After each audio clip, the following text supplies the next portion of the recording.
በዚህም መሰረት ሩዝ፣ ቴምር፣ ስኳር፣ ምስር፣ ፓስታ፣ ማካሮኒ፣ እርሾና የማብኪያ ዱቄት፣ ቢጫ አተርክክ፣ የታሸገ ተፈጥሯዊ ማር፣ የወይራ ዘይት፣ ፍሬው የወጣለት የወይራ ዘይት በአንድ ዓመት ጊዜ ውስጥ ለኮንሳይመንት ጥራት ምርመራ ሽፋን የሚያገኙ የተመረጡ የምግብ አይነቶች ናቸው ተብሏል።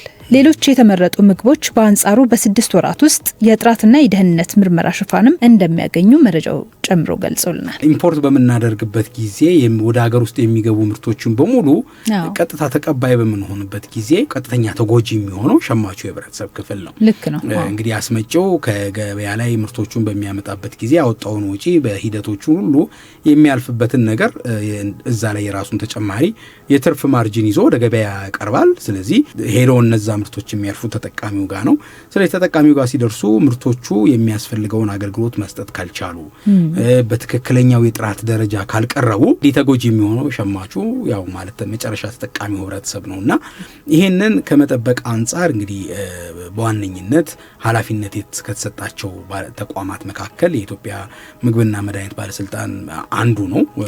ወደ ሀገር ውስጥ የሚገቡ ምርቶችን ከሀገር የሚወጡ ምርቶችን እንዲሁም ደግሞ በሀገር ውስጥም ከክልል ተሻጋሪ የሆኑ ምርቶችን ለምሳሌ በአዲስ አበባ ደረጃ አንድ ምርት ተመርቶ እዚሁ አዲስ አበባ ውስጥ የሚሸጥ ከሆነ ወይም በኦሮሚያ ተመርቶ እዛው ኦሮሚያ ክልል ብቻ የሚሸጥ ከሆነ በክልል ደረጃ ሲሆን በየክልሉና በከተማ መስተዳድሩ የሚገኙ ተቆጣጣሪ ባለስልጣናት አሉ። ለምሳሌ አዲስ አበባ ሁልጊዜ እኛም እንደምንቃኘው የአዲስ አበባ ምግብና መድኃኒት ቁጥጥር ባለስልጣን አለ። የከተማ ውስጥ ብቻ ያለውን ጉዳይ ይቆጣጠራል። ያ ምርት ግን ከከተማው ወደ ክልሎች የሚሻገር ሲሆን እንግዲህ ኃላፊነቱ የዚህ የፌዴራሉ የኢትዮጵያ ምግብና መድኃኒት ባለስልጣን ይሆናል ማለት ነው። ስለዚህ ይሄ ባለስልጣን እንግዲህ በዚህ መረጃ በጥሩ ሁኔታ እንግዲህ እንደዳሰሽው ያነሳቸው ከውጭ ወደ ሀገር ውስጥ የሚገቡ በተለይ ለምግብነት የሚውሉ ምርቶች የጥራት ደረጃን ክትትል እየተደረገ መሆኑ አስመልክቶ እነዚህ ሰብስታንዳርድ ሆነው ከደረጃ በታች ሆነው እንዳይገቡ እንግዲህ የደረጃ ጉዳይ ዓለም አቀፍ ነው። ዓለም አቀፍ መስፈርት ነው። ተቀባይነቱም በዓለም አቀፍ ደረጃ ወጥ የሆነ አሰራር አለ። ነገር ግን ያ በዓለም አቀፍ ደረጃ ያለው የስታንዳርድ እንደ አይዞ ባሉ የሚወጡ ደረጃዎችን የመተግበር ጉዳይ እንደተጠበቀ ሆኖ ከዛ አለፍ ሲል ግን ሀገራት ደግሞ የራሳቸው ናሽናል ስታንዳርድ አለ። ተጨባጭ ሁኔታን መሰረት አድርገው የሚያወጧቸው ናሽናል ስታንዳርዶች አሉ። ስለዚህ እነዛን ደረጃዎች መሰረት አድርገው ወደ ሀገራቸው የሚገቡ ምርቶችን የመቆጣጠር ቼክ ማድረግ እንግዲህ አሁን ግሎባላይዜሽን በሰፋበት ጊዜ ድንበር ተሻጋሪ የሆኑ ምርቶችን ወደ ሀገር ያላስገባም ብሎ መከልከል እንኳን የማይቻልበት ደረጃ ደርሷል። አሁን ከቅርብ ጊዜያት ወዲህ እንግዲህ እንደምናስታውሰው ኢትዮጵያ የዓለም ንግድ ምክር ቤት አባል ለመሆን በምታደርጋቸው ጥረቶች ውስጥ ያሉት ትልቁ ጫና አንዱ ይሄ ነው። በር ክፍት ማድረግ አለብሽ፣ ምርቶች በነጻነት አልፈው ተደራሽ መሆን አለባቸው የሚለው ምክንያቱም እኛም ነገ በዚህ በምክር ቤቱ አባል ስንሆን ወደ ሌሎች ሀገሮች እንደዚሁ በሀገራችን የምናመርታቸው ምርቶች ተደራሽ ማድረግ እድሉ ስለሚኖር ማለት ነው፣ ተጠቃሚነቱ ስለሚኖር። ግን እነዚህ ወደ ሀገር ውስጥ የሚገቡ ምርቶችን አስመልክቶ እንግዲህ ምንከማን የጥራት ቤተሰቦች እንደሚያውቁት ከዚህ ቀደም በሀገራችን የተዘጋጁ የደረጃ ምልክቶችን ደጋግመን እንዳነሳ ነው የኢምፖርት ደረጃ ሳይን አለ። ይሄ የኢምፖርት ደረጃ ሳይን እንደ ሀገር ሲዘጋጅ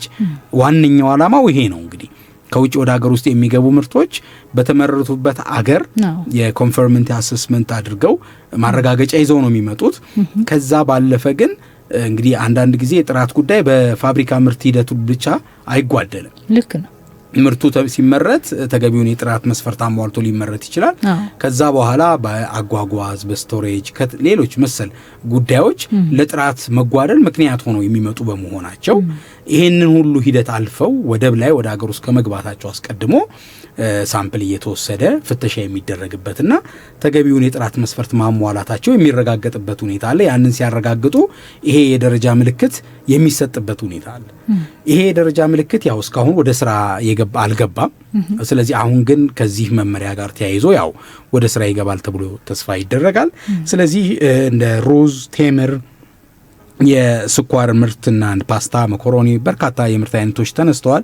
እነዚህ ምርቶች እንግዲህ ከእንግዲህ በኋላ ክትትል አደርግባቸዋለሁ፣ በየአመቱ ፍተሻ አደርግባቸዋለሁ የሚል ነገር ተነስቷል። በአንጻሩ ደግሞ እንዲሁ ተጓዳኝ የሆኑ የምርት አይነቶች በየ6 ወሩ ደግሞ የጥራት ፍተሻ ደህንነት እንደሚደረግባቸው ተገልጿል። ይሄ እንግዲህ ህብረተሰቡ ጋር የሚደርሰው የተለያዩ የምርት አይነቶች ደህንነታቸው የተጠበቁ እንዲሆን ከማስቻል አንጻር ያለው አበርክቶ የላቀ በመሆኑ ሊበረታታ የሚገባ ጉዳይ ስለሆነ እኛም በዛሬው አንኳር ዘገባችን አንስተነዋል ማለት ነው።